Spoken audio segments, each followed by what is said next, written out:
তাই ওইখানে গেলেন, ওখানে গিয়ে করেছেন কি জানেন, আস্তে আস্তে করে ডাকছেন। ওইখানে ওই যে গদাধর ওইখানে সেবা করে, গোপীনাথের সেবা করে। বলছি গদাধর, বলি ও গদাধর। নিত্যানন্দের কণ্ঠধ্বনি শোবার পর সঙ্গে সঙ্গে দ্বার মোচন করে দেখলেন মা ওই নিত্যানন্দ এসেছে। বলছে এসো এসো প্রভু এসো, বাড়ির মধ্যে নিয়ে নিলেন। এবার নিত্যানন্দ বলছেন গদাধরকে, বলছে শোনো গদাধর, তুমি তো জানো মহাপ্রভু আমাকে সহ্য করতে পারে না, তুমি যেন আবার বলে দিও না।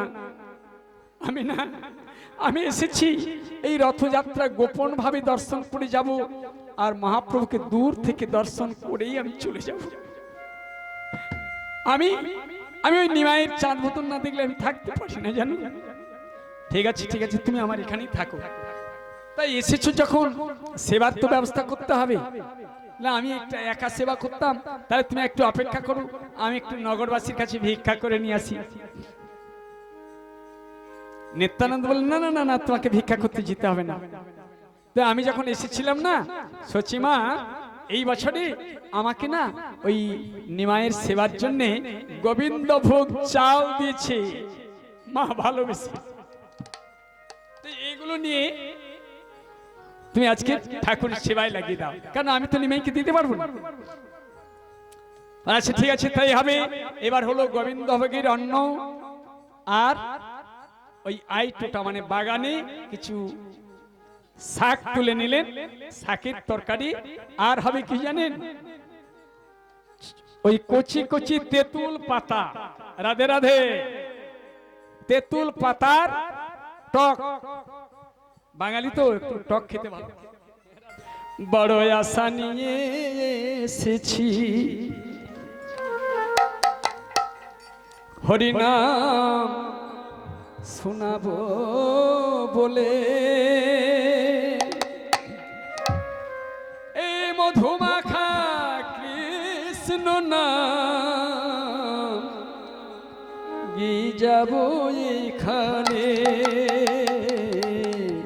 গিয়ে যাব এখানে। বড় আশা করে এসেছি হরিনাম শোনাবো বলে, মধুমাখা হরিনাম দিয়ে যাব এখানে, দিয়ে যাব এখানে। যে জান বলে না কৃষ্ণের নাম, তার নাই জীবনের দাম। যে জান বলে না কৃষ্ণের নাম, তার নাই জীবনের দাম। তারে শেষের দিনে বলতে হবে মধুমাখা হরি নাম। তারে শেষের দিনে বলতে হবে মধুমাখা হরিনাম। বড় আশা করে এসেছি হরিনাম শোনাবো বলে, এই মধুমাখা কৃষ্ণ নাম গিয়ে যাব এখানে, গিয়ে যাব এখানে, গিয়ে যাব এখানে। হরি হরি বল। তাই নিত্যানন্দ আশ্রয় নিলেন এই গদাধরের ওখানে গিয়ে, আর নিত্যানন্দ আশ্রয় নিলেন গদাধরের ওখানে। আর গদাধর করেছেন কি, ওই গোবিন্দ ভোগের চাল নিয়ে অন্ন আর এক শাক তুলেছেন, কচি কচি তেঁতুল পাতার মানে টক করবেন, এইটাই হবে। এবার প্রস্তুত হয়ে গেল, এবার ঠাকুরের ভোগ রাগ হবে। এবার ভোগ রাগ হলে তো ওই যে ভোগ আরতির সময় পদ গায় না দাদা, হ্যাঁ কি গায়, পতিত উদ্ধারণ। এবার গদাধর করেছেন কি জানেন, ভোগ দিচ্ছেন নিত্যানন্দ, এবার গদাধর দুজনে মিলে ভোগ দেওয়ার পরে এই শুরু করছেন ভোগ পথ। ভজপতি তয়োধারণ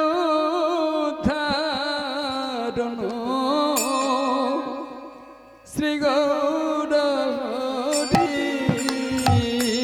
ভজপতি উদ্ধারণ শ্রী গৌর হরি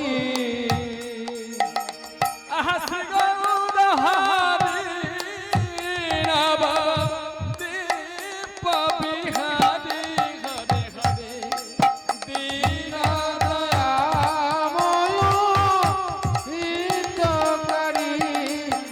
ভজপতি উদ্ধারণ শ্রী গৌর হরি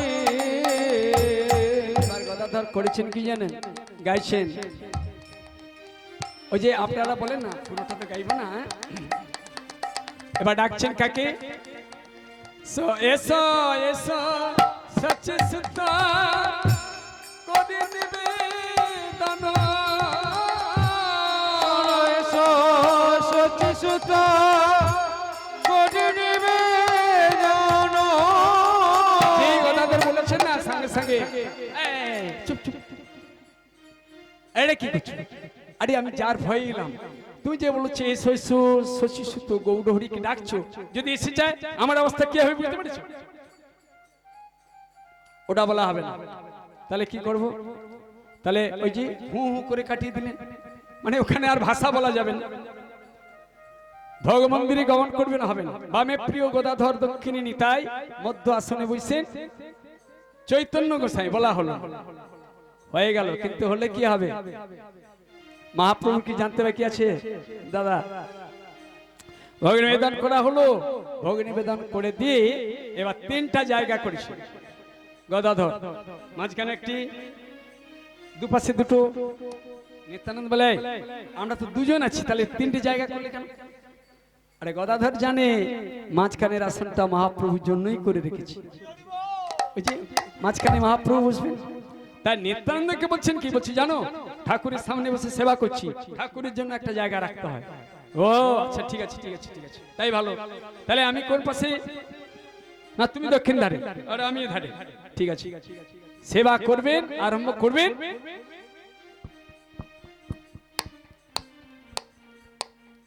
টোকা দিচ্ছেন কে, মহাপ্রভু, ওই যে গদাধর সেবা দেবার জন্য ডেকেছিল, দেখুন কেমন ভাব, গৌর হরি এসে কপাটি ঠোকা দিচ্ছেন, আর নিত্যানন্দ বলছে ভালো করে যে একটু প্রসাদ সেবা করবো, সেও আর হচ্ছে না, কোথা থেকে কে এসে এমন করে বলছে, আচ্ছা ঠিক আছে তুমি একটু করো আমি যাচ্ছি, গদাধর গেল, ধীরে ধীরে করে যখন কপাটটি খুলে দিলেন, দেখলেন কি জানেন, মহাপ্রভু এসে দাঁড়িয়েছে, মহাপ্রভুর ছলো ছলো আঁখি গদাধরের দিকে তাকিয়ে বলে, গদাধর গদাধর তুমি আমাকে একেবারে ভুলে গেলে, গদাধর তুমি আমাকে বাদ দিয়ে প্রসাদ পেতে বসে যাচ্ছ, আমাকে একেবারে ভুলে গেলে, বলে কেমন করে আমার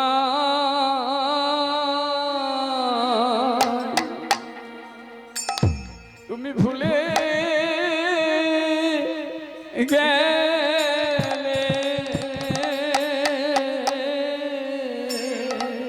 ও গো গদাধর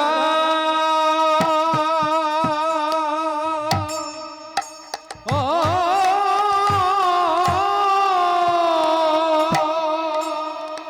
ওরে গদাধর,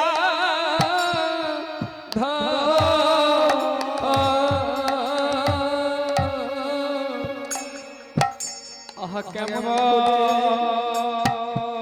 করে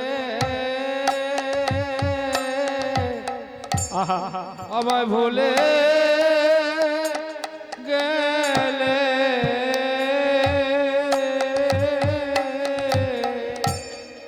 আহা আমায় ফেলে ওই প্রসাদ পেলে, আহা কেমন করে আমায় ভুলে গেলে,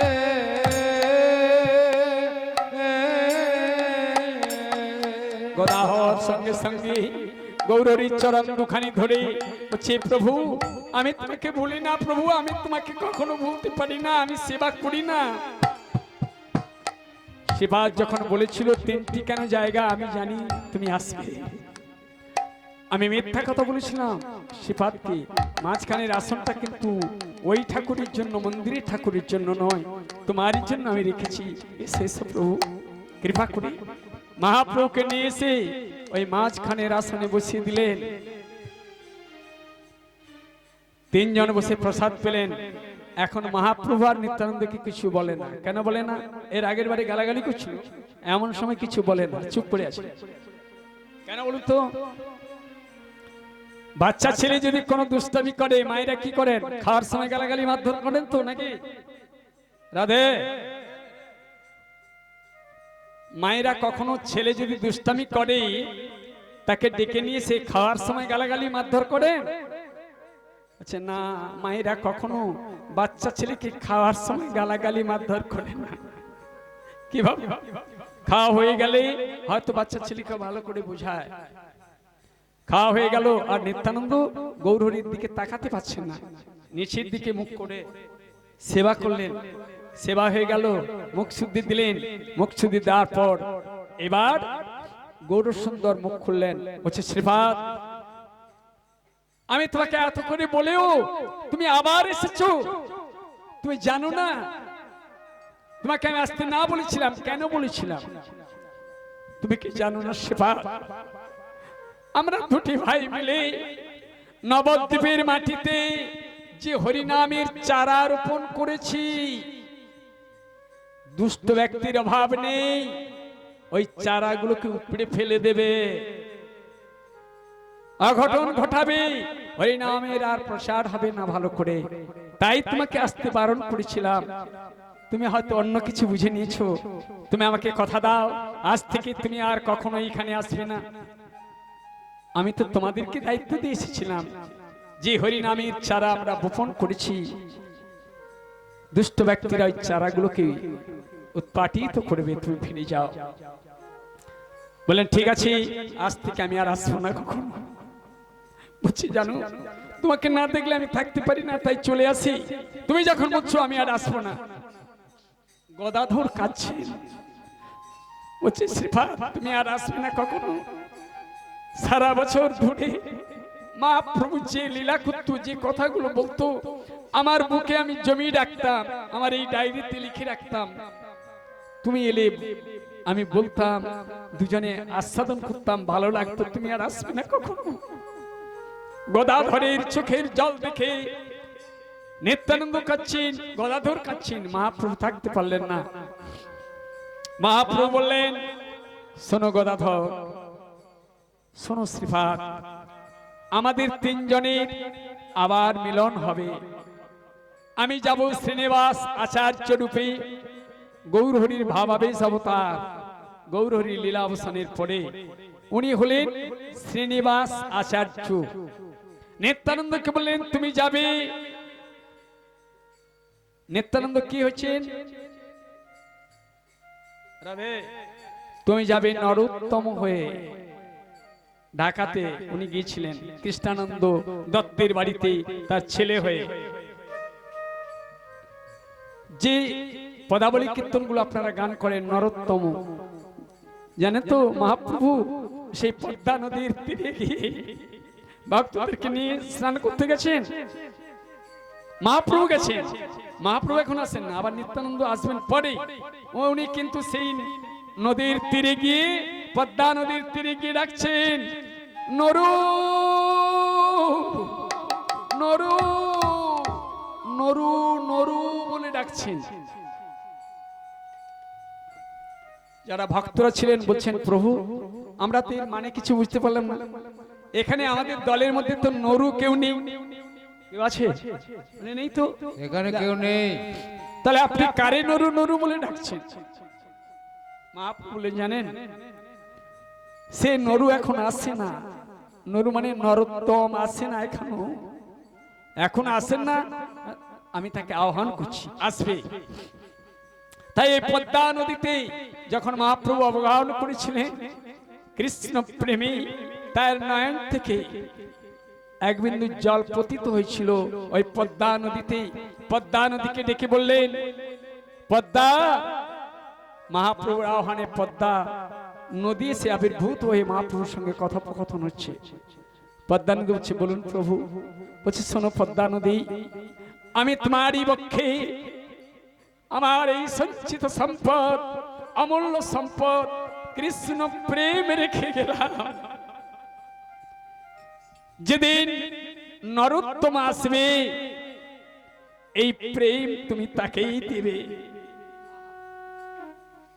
পদ্মা নদী কেঁদে বললেন, প্রভু, আমার নদীতে তো কত মানুষজন আসে স্নান করে, নরোত্তম যে এসে স্নান করবে আমি তাকে চিনব কি করে, তাকে আমি দেব কেমন করে? মহাপ্রভু বললেন, শোনো পদ্মা, নরোত্তম যেদিন এসে তোমার জলে অবগাহন করবে সঙ্গে সঙ্গে তুমি উথলাও উঠবে, জল হঠাৎ করে বেড়ে যাবে, তরঙ্গ বাড়বে, তখনই তুমি বুঝতে পারবে ওই নরোত্তম। যখন নরোত্তম এসে তোমার সলিলে স্নান করবে তখন তোমার তরঙ্গ বাড়বে, তোমার তরঙ্গ বাড়িবে, তরঙ্গ বাড়িবে।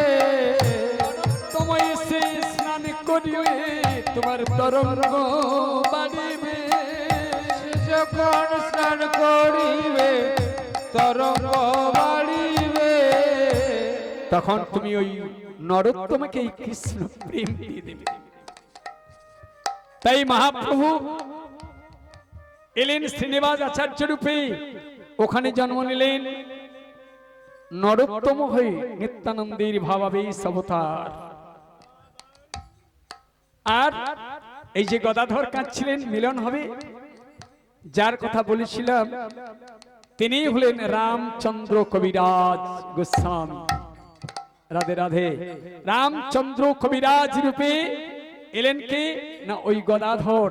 এবার এই তিনজনের আমি একটু সংক্ষেপে মিলন করে দেব, আপনারা এতক্ষণ ধৈর্য ধরে বসেছেন, আর একটু সময় দেন আমাকে।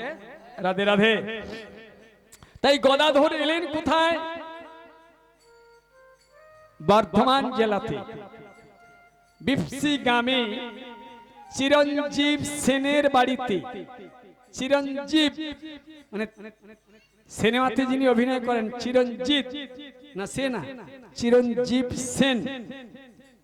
স্ত্রীর নাম হলো সুনন্দা, মানে এই রামচন্দ্র কবিরাজের মা হলেন সুনন্দা দেবী, এবং বাবা হলেন চিরঞ্জীব সেন। তা এখানে রামচন্দ্র কবিরাজ রূপে আবির্ভূত হলেন গদাধর।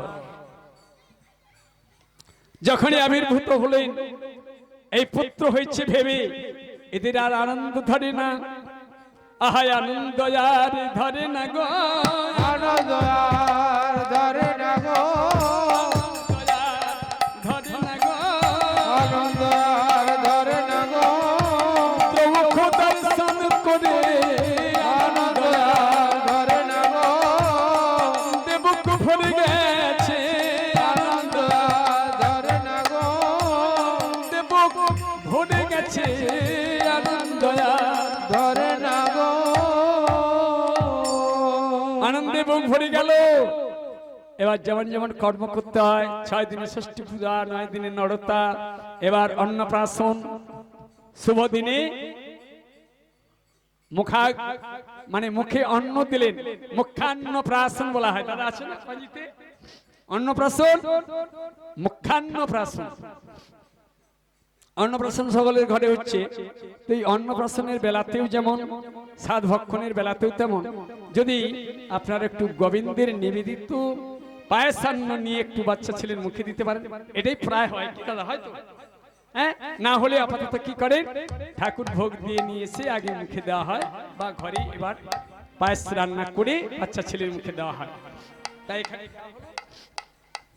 এবার বাচ্চা ছেলে ধীরে ধীরে করে বড় হতে থাকলো।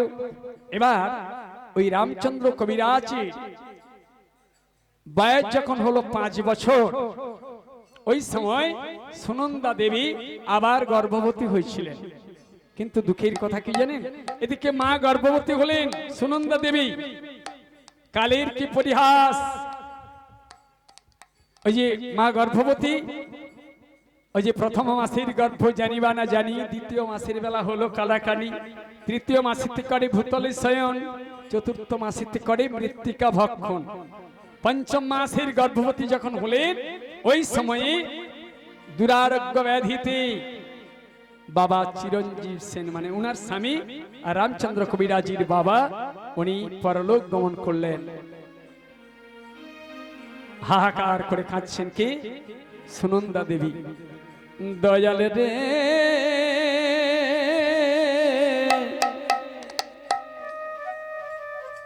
এই ছিল তো মনে, দয়ালে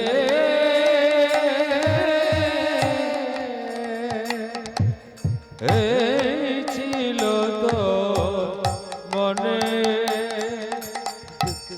আশার মুকুল শুকাইলি দুঃখ দিলি মরমে, আশার মুকুল শুকাইলি দুঃখ দিলি মরমে, দয়ালে এই ছিল তোর মনে, দয়ালে এই ছিল তো মনে।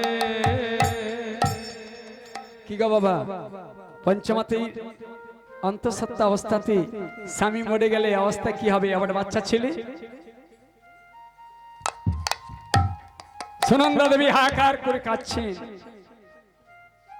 বাচ্চা ছেলে যদিও 5 বছর বাঁচত, তবু একটু জ্ঞান হয়েছে, সেও কাঁদছে রামচন্দ্র। কিন্তু কাঁদলে আর কি হবে? অন্যান্য আত্মীয় বন্ধু বান্ধবরা এসে সান্ত্বনা দিলেন। ভেঙে দিলি সোনার স্বপ্ন কঠিন ঘাতে, অশ্রু সাগর বহাইলে আমার নয়ন পাতে, ভেঙে দিলি সোনার সাপোর কঠিন বজ্রাঘাতে, অশ্রু সাগর বহাইলি আমার নয়ন পাতে। কি করিনি ওরে দয়াল, কেন আমারে সাজালি কাগা? তাহলে কেড়ে নিলি আমার স্বামীকে। এভাবে দুঃখ কষ্ট যন্ত্রণার কথা গোবিন্দের চরণে নিবেদন করছেন। অন্ত্যেষ্টি ক্রিয়া হলো, শ্রাদ্ধাদি হলো। অল্প দিনের মধ্যে কি ঘটনা ঘটলো যেন ভাগ্যের কি পরিহাস। শাশুড়ি ননদী ওই সুনন্দা দেবীর পরে ওই যে মরেছে স্বামী, তার দায় চাপিয়ে দিয়ে বলছেন তোর জন্যই। শাশুড়ি বলছে আমার ছেলে মরেছে। আচ্ছা বাবা, কেউ কারোর জন্য মরে? স্ত্রীর জন্য স্বামী মরে, স্বামীর জন্য স্ত্রী মরে। অনেকে আমরা মায়ার জগতে বলছি তোরই জন্য মরেছে। এরা করলেন কি জানেন? মারধর করে রাত্রি দ্বীপ প্রহরের সময় ওই সুনন্দা দেবীকে মানে কোনো অজুহাত দেখি, মানে আমাদের হাত কটা দাদা? দুটো, মাঝে মাঝে আমরা আর একটা হাত বের করি। মানে যেমন ওই যে বলি রাজার কাছে বামনদেব 3টা চরণ বের করেছিল নাভি থেকে, আমরাও একটা হাত বের করি, সেটা হলো অজুহাত। আমি যদি একে বলি সবুজ, আর একটা কীর্তনের বায়না ধরছি, একটু পয়সা কম দিবে আর কি, সে যদুপুরে আর কি নারায়ণদার ঘরে, বুঝাচ্ছি, সে তো আমার পরিচিত, সে একটু পয়সা কম টম দিবে যাবি। এ তখন কি করে জানেন? কোনো বায়না নেই, কিছু না, বলছে না না আমি একটু কালীপদর সঙ্গে দেখা করতে যাবো, আজকে আমি যেতে পারবো না, যেটু তুমি কাউকে লেখ করে এলো। এটা হলো অজুহাত। মোবাইল বেরিয়ে গেছে, প্যান্ডেলে আমরা পৌঁছাতে পারছি না, ঘর থেকে বেরিয়েছি টাইমে বেরাইনি, মাঝখানে যখন মালিক ফোন করলো বলছে বাবা একটু অপেক্ষা করুন, যাচ্ছি, এই তো চলে আসছে, এই তো সামনে, হ্যাঁ পুলের কাছে আছে। আবার ঘন্টা খানি হয়ে গেল তবু পুলের কাছ থেকে আসিনি। তারপরে কি না এটা খারাপ হয়ে গেছিল এই জন্য আসতে পারিনি, এ আসেনি, এই যে অজুহাত, এগুলোতে যে কত অপরাধ হয় সেগুলো আপনাদের কি বুঝে বলো? রাধে তাড়িয়ে দিলেন। রাত্রিদীপ প্রহর সময় সুনন্দা দেবীকে ঘাট ধাক্কা দিয়ে বের করে দিলেন। সুনন্দা দেবী কাঁদতে কাঁদতে বেরিয়ে যাচ্ছে। আর শাশুড়ি করলেন কি জানেন? ওই 5 বছরের বাচ্চা ছেলে রামচন্দ্রকে নিয়ে বাচ্চাকে নিয়ে মায়ের হাতে ধরিয়ে দিলেন, যা এটাকে নিয়ে যা। মায়ের এবার একটু চিন্তা করুন, স্বামীর ঘরে যখন তার স্থান হলো না, এবার সে কোথায় যাবে বাবা? মায়েরা বুঝতে পারছেন তো কোথায় যাবে? বাবার বাড়ি। বাবার বাড়িতে যাবেন। রাত্রিদীপ প্রবেশ সময় বাচ্চা ছেলেকে হাতে নিয়ে গোবিন্দের চরণে নিবেদন করতে করতে যাচ্ছেন। গোবিন্দকে নিবেদন করছেন, হরি দুঃখ দাও যে জনারে, হরি দুঃখ দাও যে জনারে, হরি দুঃখ দাও যে জনারে, হরি দুঃখ দাও যে জনারে। তার দুঃখের উপরে ব্রহ্মাণ্ড বইমু, দুঃখের উপর ব্রহ্মাণ্ড বইমু, কেউ দেখে নামু সুখ নাই সংসারে, দুঃখ দাও যে জনারে, হরি দুঃখ দাও যে জনারে, হরি দুঃখ দাও যে জনারে। সে জলে করলে বাস, জলে জলে আগুন, পড়ে কোঠা বাড়ি ছুটে টালি চুন, জলে করলে বাস, জলে জলে আগুন। রাধে দেখুন, জলে যদি বাস করে, জলে যদি বাস করে, জলে জলে আগুন, মানে আগুন জ্বলে ওঠে ওই জলে, পড়ে কোঠা বাড়ি, পাকার বাড়িও পুড়ে যায়, ছুটে টালি চুন। হরি যার কপালে লাগাও হে আগুন, যার কপালে লাগা হয়ে আগুন, তার লোহার কড়িতে ঘুণ ধরে, হরি দুঃখ দাও যে জনারে, হরি দুঃখ দাও যে জনারে।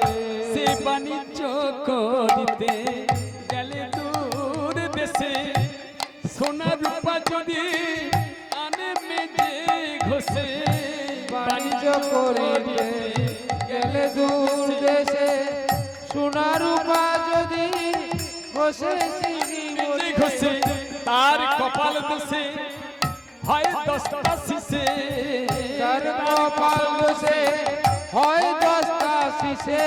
আহা হিরে কিনলে হয়ে যায় চিরে, হরি দুঃখ দাও যে জনারে, হরি দুঃখ দাও যে জনারে।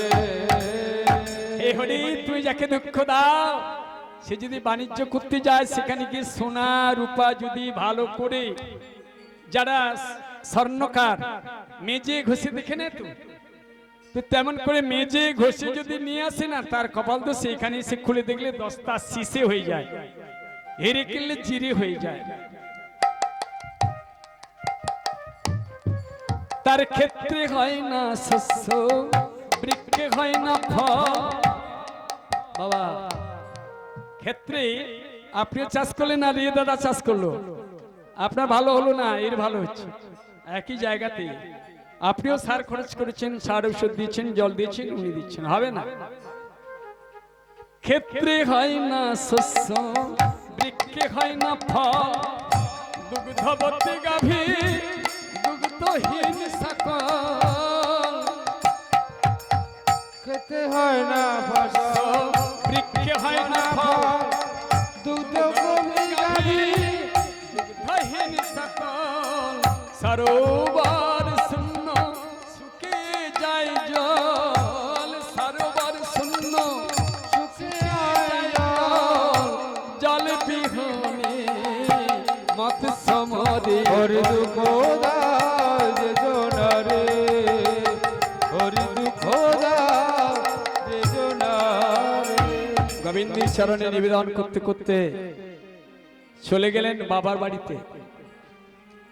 তুই বাবার বাড়িতে যখন গেলেন, সেখানে দামোদর কবিরাজ ওনার বাবা, তিনি ছিলেন শাক্ত ভক্ত, কালীর ভক্ত। তুই গেছেন, দেখতে দেখতে তুই রজনী প্রভাত হয়ে গেছেন। ভোরের সময়ে উনি আরতি করছেন মায়ের কাছে, আর সেখানে মায়ের গান গাইছেন দামোদর কবিরাজ। সেখানে গাইছেন কি জানেন? জগৎ জুড়ে জাল ফেলেছি শ্যামা,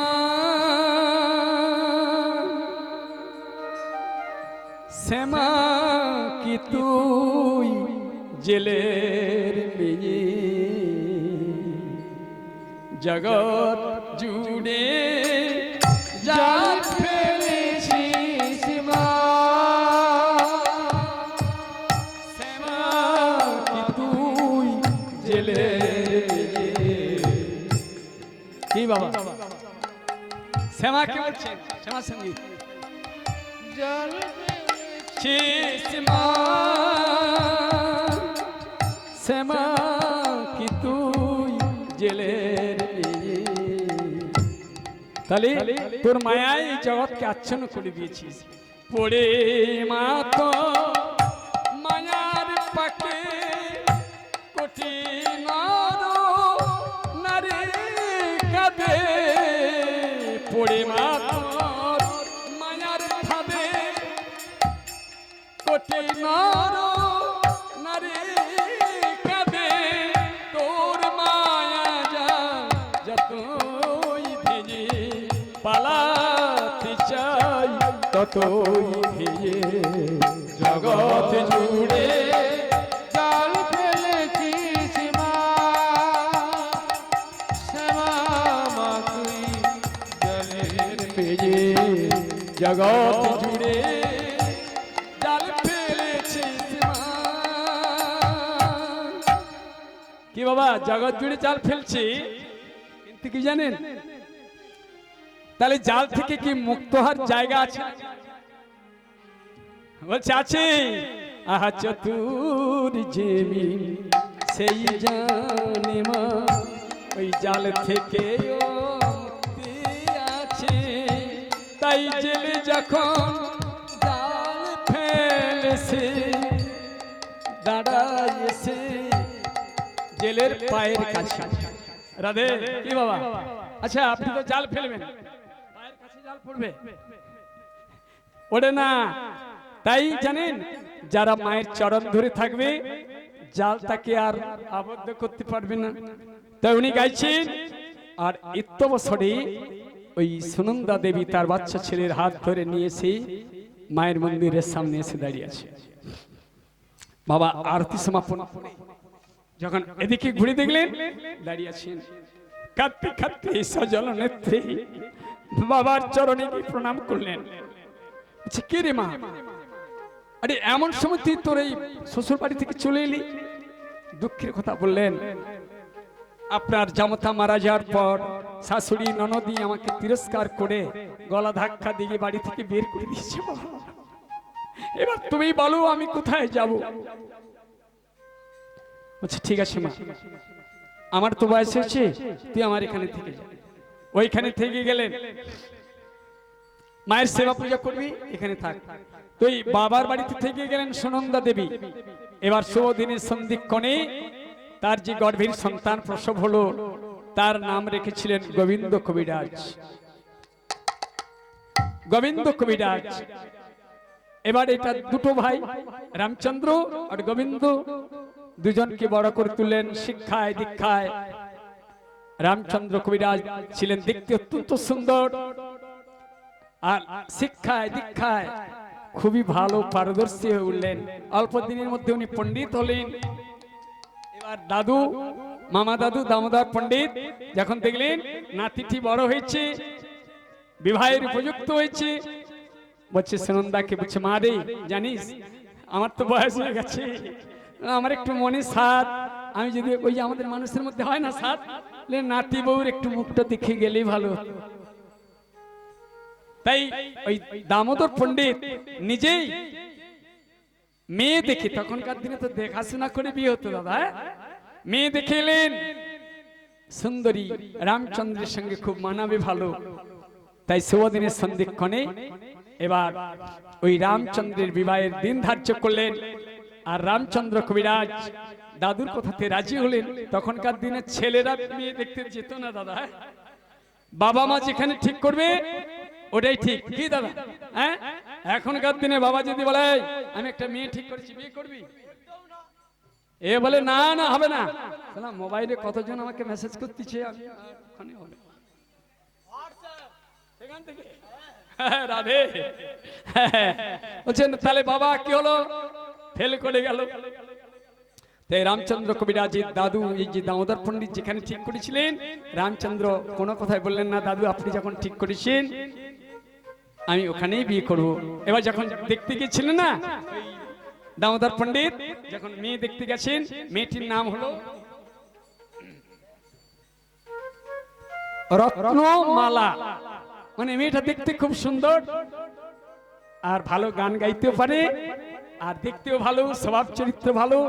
মাথায় হাত দিয়ে আশীর্বাদ করে বললেন, আশীর্বাদ করি চির আয়ুষ্মতি হয়ে থাকবে, স্বামী পদে যেন মতি থাকে, কৃষ্ণ পদে যেন মতি থাকে, আশীর্বাদ করে যাচ্ছি। তাই শুভদিনের সন্ধিক্ষণে এবার বিবাহ কার্য সুসম্পন্ন হবে। এবার রামচন্দ্র কবিরাজ বরের সাজে সেজেছেন। আর তখনকার দিনে তো বাবা পালকিতে করে যাওয়া হতো, বুঝতে পারছেন তো? এখনকার দিনে যেমন 4 চাকার গাড়িতে করে যাওয়া হয় ট্রেডার্স মেইনটেনেন্স করতে গেলে, আবার অনেকে দেখা যায় মোটরসাইকেল করে নিয়ে পালে এসে রাত্রে। তা যাচ্ছেন, আর ওই বর আসছে পালকিতে করে। আর যখন এসে পালকি নামালো না, ওই রামচন্দ্র কবিরাজ যখন নামছেন, এদের যে মালা, রত্নমালার যে সখীরা ছিল না, ওই রামচন্দ্র কবিরাজকে দেখে একেবারে যেন নিজেরাই পাগল হয়ে যাচ্ছে। আর ছুটে গিয়ে ওই রত্নমালাকে বলছেন, ওরে রত্নমালা তোর কত ভাগ্য, আরে তোর যে বর এসেছে তুই তাকে কখনো দেখেছি? বলছে আমি তো দেখি না। বলে এই তো এসে গেছে, মালা রে তোর বর এলো রে, মালা রে তোর বর এলো রে, টপর মাথায় দিয়ে রে মালা বর এলো রে, মালা রে তোর বর এলো রে, মালা রে তোর বর এলো রে, টপর মাথায় দিয়ে রে মালা বর এলো রে। আহা মালা রে তোর বর এলো রে, মালা রে তোর বর এলো রে, টুকুর মাথায় দিয়ে মালা বর এলো রে। আহা মালা রে তোর বর এলো রে, মালা রে তোর বর এলো রে, টুকুর মাথায় দিয়ে মালা বর এলো রে। কোন দেবতার করলি পূজা পেলে এমন কোন দেবতার করলি পূজা পেলে এমন বর, সেই বাড়িতে সেই দেবতার বরের তোর বরে মনোহর রে মালা বর এলো রে। আহা মালা রে তোর বর এলো রে, মালা রে তোর বর এলো, মালা রে তোর বর রে মালা বর এলো রে।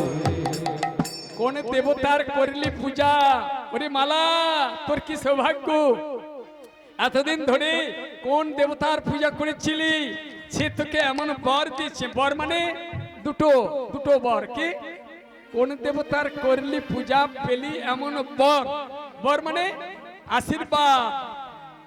কোন দেবতার করলি পূজা পেলি এমন বর, আর সেই দেবতার বরে মানে আশীর্বাদে তোর বর হলো মনোহর। শুভদিনের সন্ধিক্ষণে, হ্যাঁ সংক্ষেপে হবে, বিয়ে হয়ে গেল, শুভ কার্য সম্পন্ন হলো। এবার করলেন কি জানেন, পালকিতে চেপে এবার নিজালয়ে গমন করলেন। হলো কি জানেন, রাস্তা একটি দুর্ঘটনা। এটাকে দুর্ঘটনা বলছি, এটা কিন্তু দুর্ঘটনা না, একটা ঘটনা হয়ে। তাই হলো কি জানেন, ওই যে শ্রীনিবাস আচার্য মহাপ্রভু ভাবাবেশ অবতার, তিনি যেখানে আশ্রম করে আছেন তার কিছুটা দূরে একটি বটবৃক্ষ। তাই সেই শ্রীনিবাস আচার্য করছেন কি জানেন, কতিপয় ভক্তবৃন্দকে নিয়ে শাস্ত্র কথা আলোচনা করছেন। আর ওই রামচন্দ্র কবিরাজ যখন ওখানে এলেন, যারা শিবিকা নিয়ে গেছিলেন মানে পালকি নিয়ে, তারা বাহকরা বললেন, বলছে বাবু আমরা একটু বিশ্রাম করব, পরিশ্রান্ত, ঠিক আছে? তাহলে এই বটতলাতে পালকিটা নামিয়ে দাও। আর পালকিটাকে নামিয়ে দিলেন। রত্নমালা পালকির মধ্যে বসে রয়েছেন। রামচন্দ্র কবিরাজ চিন্তা করলেন আমি একটু বেরিয়ে দেখি কে যেন কি বলছে, শোনা যাচ্ছে না ভালো করে। সেখানে তো আর মাইক ছিল না। সেখানে দেখলেন ভক্তবৃন্দরা বসছেন, শ্রীনিবাস আচার্য সেখানে শাস্ত্র আলোচনা করছেন ভক্তদেরকে নিয়ে। ওই শ্রীনিবাস আচার্যের বদন থেকে ওই যে একটি কথা বলেছিলাম না, মনুষ্য জনম নহে সুখ ভোগ তরে, কঠিন দায়িত্ব আছে মস্তক উপরে, আহার নিদ্রা ভয় মৈথুনঞ্চ সামান্য মে তৎপশুহীনরা নাম, ধর্মিন অধিক বিশেষ ধর্মিন হীনা পশুভি সমানা। বলছেন কি জানেন? আরে মানুষ আহার নিদ্রা ভয় মৈথুন এগুলো প্রত্যেক প্রাণীর মধ্যে আছে। একটা পোকামাকড় সেও খায়, সেও ঘুমায়, আহার নিদ্রা ভয় তাদেরও ভয় আছে, মৃত্যুর ভয় আপনার আমার আছে। মৈথুন তারাও সঙ্গ করে, মানুষ ও স্ত্রী সঙ্গ করে, কিন্তু এটাই কি চরিতার্থ করবার জনম? ভুলে গেলে তুমি সাধন ভজন চলবে না। এই নীতি কথা যখন শ্রবণ করাচ্ছেন না, অনেক কথা বলেছিলেন। রামচন্দ্র কবিরাজির লাগলো, পালকিতে উঠলেন, পালকিতে উঠে বাড়ি গেলেন। প্রথম দিন হলো ফুলশয্যাটা, তাই সেই ফুলশয্যাটাতে উৎসব হলো ভালো করে। এবার রত্নমালা বসে রয়েছেন, পালঙ্ক পরি ওই যে ফুলের বাসর সাজানো হয়েছে, চিন্তা করুন কেমন। তাই সেই ফুলের বাসর ঘরে গিয়ে রামচন্দ্র কবিরাজ গেছে। কবিরাজ বলছে রত্নমালা তোমার কোনো অসুবিধা হয়নি তো? বলছে না গো না, তুমি আমার কাছে থাকলে আমার সব ঠিক হয়ে যাবে। তো রত্নমালা তবে আমি কথা বলি কি, তোমার কাছে আমি একটা যদি কিছু চাই তুমি আমাকে দেবে? রত্নমালা বললে তোমাকে না দেওয়ার আবার কি আছে, বলো তুমি কি চাও। বলছে রত্নমালা ওই আমরা যেখানে বিশ্রাম করছিলাম ওই বটতলায়, ওখানে যে মহারাজ কি কথা বলেছিলেন তুমি কিছু শুনেছো? বলছে আমি তো পালকির মধ্যে ছিলাম, তো শুনেছিলাম শাস্ত্র কথা বলছিলেন, কিন্তু ভালো করে আমি শুনতে পাই না। বলছে রত্নমালা আমি শুনে নিয়েছি এই মনুষ্য জন্ম নাকি সুখ ভোগ করে নয়, পশু পক্ষী কীটাদি করেন সিঙ্গার, এই তত্ত্ব সাধি জীব হবে কি নিস্তার। তোমার কাছে আমার একটি নিবেদন, আমি বলতে চাইছি কি জানো? বলছে বলো। তাহলে তুমি দেবে তো? বলছে হ্যাঁ। তাহলে কি না, তুমি আমাকে অনুমতি দাও। কিসের অনুমতি? আমি এই সংসারে আর থাকবো না, আজকে রাত্রির মধ্যে আমি এই সংসার ছেড়ে চলে যাব। নিতাই গৌড় প্রেমানন্দে হরি হরি বল। নয়ন জলে বুক ভাসি কাঁদলেন রত্নমালা, কাঁদতে কাঁদতে স্বামীর চরণ তলে লুটিয়ে পড়ে বললেন আহা স্বামী আত্মা স্বামী প্রাণ, স্বামী তো জীবন, স্বামী আত্মা স্বামী তো জীবন, স্বামী বিনা স্ত্রীলোকে বৃথা এ জীবন, স্বামী বিনা ত্রিলোকে।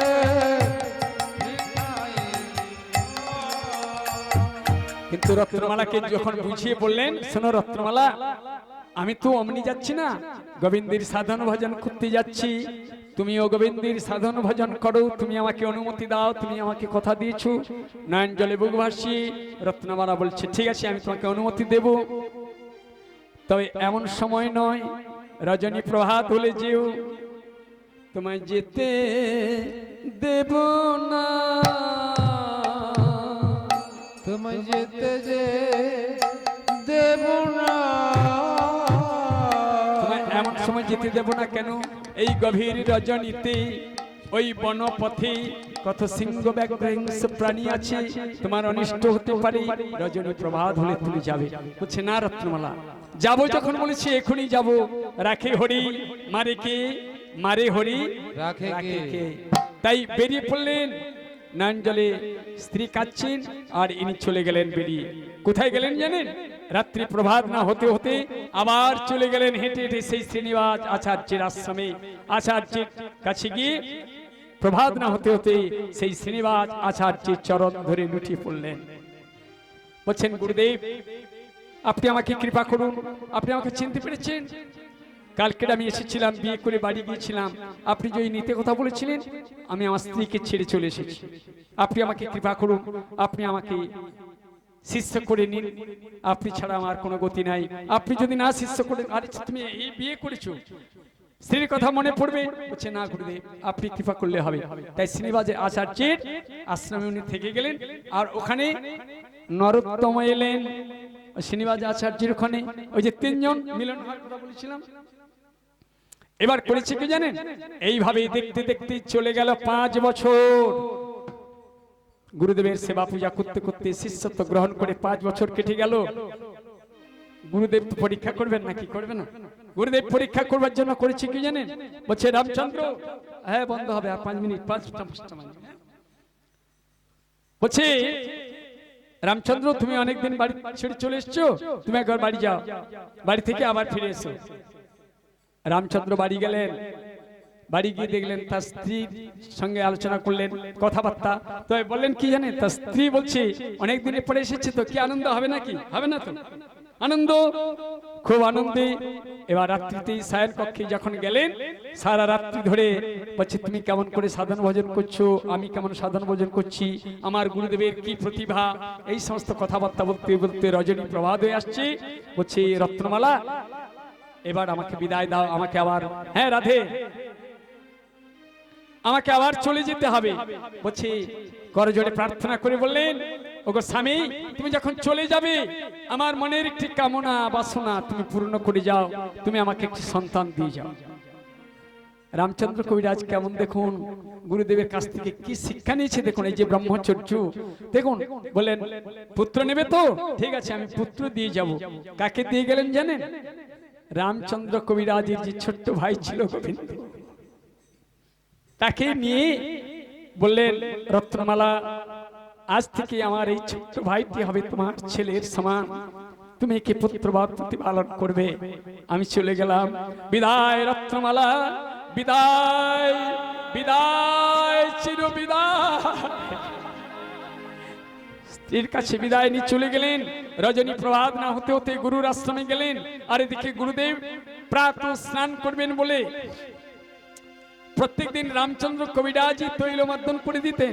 তো রামচন্দ্রকে যে বাড়ি পাঠিয়েছেন, গুরুদেবের স্মরণ নেই, ডাকছেন, রামচন্দ্র রামচন্দ্র, আরে আমি স্নান করতে যাব, তাড়াতাড়ি করে তৈল বাটিটা নিয়ে এসে আমাকে একটু তৈল মাখিয়ে দে বাবা। রামচন্দ্র কবিরাজি চলে গেছেন সেখানে। আর ওই যে সারা রাত্রি ধরে স্ত্রীর কাছে ছিলেন, স্ত্রীর যে কপালের সিন্দুর তার বুকে লেগে গেছে। ওই এখন যেই গাছের তেলের বাটিটি নিয়ে ওখানে যে নরোত্তম ছিলেন না, উনি ঝাড়ু দিয়েছিলেন, মানে ঝাড় দিয়েছিলেন, ঝাড় দিচ্ছেন। আর ওই রামচন্দ্র কবিরাজ তেলের বাটিটি নিয়ে যাচ্ছেন গুরুদেবকে, মানে তৈল মাখাবেন, স্নান করবেন। আর ঝাঁটাটি নিয়ে বলছে, সারা রাত্রি ধরে স্ত্রীর কাছে কাটিয়ে আর গুরুদেবকে তৈল মাখাতে যাচ্ছি, মূর্খ কোথাকার, বলে ঝাঁটার বাড়ি মারলেন। গুরুদেব এখানে দেখুন, এখানে ঝাঁটার বাড়ি মারলো কাকে? রামচন্দ্রকে। লাগলো কোথায়? গুরুদেবের পিঠে। গুরুদেব সেখান থেকে বলছে, মরে গেলাম মরে গেলাম। এবার ঝাঁটার বাড়ি মারা বাদ দিয়ে দুজনে ছুটে গেলেন। বলছে, কি হয়েছে গুরুদেব? আরে তোরা কি আমাকে একটু ভালো করে থাকতে দিবি না? তুই যে ওই ঝাঁটার বাড়ি মেরেছিলিস, কাকে কাকে মেরেছিলিস? গুরুদেব যখন দেখালেন না, দেখুন কেমন গুরুদেব মারল রামচন্দ্রকে, লাগলো গুরুদেবের পিঠে। বলছে, নরোত্তম, তুমি রামচন্দ্রকে চিনতে পারলে না। ক্ষমা চেয়ে নিলেন, কিন্তু হলো কি জানেন? তৈল মাখলেন, স্নান করলেন। এবার নরোত্তম চিন্তা করলেন, আমি কি অপরাধ করেছি? এই হাতের দ্বারা আমি বিনা অপরাধে রামচন্দ্রকে না জেনে শুনে ঝাঁটার বাড়ি মেরেছি। সেই আঘাত লেগেছে গুরুদেবের পৃষ্ঠে লেগেছে, আমি এই হাতটাকে পুড়িয়ে দেব। রাত্রিতে করলেন কি জানেন? সবাই শুয়ে পড়েছেন। নরোত্তম তাড়াতাড়ি করে উঠে যে উনুনে রান্না হয়েছিল হাতটি নিয়ে সেই উনুনের মধ্যে দিয়ে দিয়েছেন। আর যেই উনুনে দিয়েছে বলছে আমার হাত যেন পুড়ে ছাই হয়ে যায়, আমি এই হাত দিয়ে রামচন্দ্রকে ঝাঁটার বাড়ি মেরেছি। এবার গুরুদেব সেখানে শুয়েছিলেন, বলছে মরে গেলাম মরে গেলাম, বাঁচাও বাঁচাও। তাড়াতাড়ি করে যখন দেখলেন না গুরুদেবের হাত ঝলসে গেছে, বলছে তোরা কি আমাকে বাঁচতে দিবি না? দিনে বড় ঝাঁটার বাড়ি, রাতে পোড়াও হাত, তোরা একটু শান্তিতে থাকতে দিবি না? এবার গুরুদেব কৃপা করলেন, আর এইখানে কিছুদিন থাকা থেকে এই যে তিনজনের মিলন, শ্রীনিবাস আচার্য মানে মহাপ্রভু, নরোত্তম এবং রামচন্দ্র কবিরাজ যিনি গদাধর, তিনি এসেছিলেন। এইখানে তিনজনের মিলন হলো। রাধে রাধে। সমাগত শ্রী ভক্তবিন্দু, গরিশ্রী কল্যাণময়ী জননীগণ, এতক্ষণ কীর্তন করতে গিয়ে যে আমার ভুল ত্রুটি হয়েছে আপনারা নিজ গুণে আমাকে ক্ষমা করে দেবেন। আহা ভক্ত আরে ভগবানের মিলন হইল, ভক্তর ভগবানের মিলন হইল, আমার গুরু সচিনন্দন কীর্তন করিল, আমার গুরু সচিনন্দন কীর্তন করিল, এখানে রহিল আজি কীর্তন লহরী, আজ কীর্তন লহরী। বলুন হরি হরি হরি বল, হরি বল, হরি বল, হরি বল, হরি বল, হরি বল, হরি বল, হরি হরি বল। শ্রী গুরু নিতাই গৌর প্রেমানন্দে হরি হরি হরি বল। জয় মহাপ্রভু।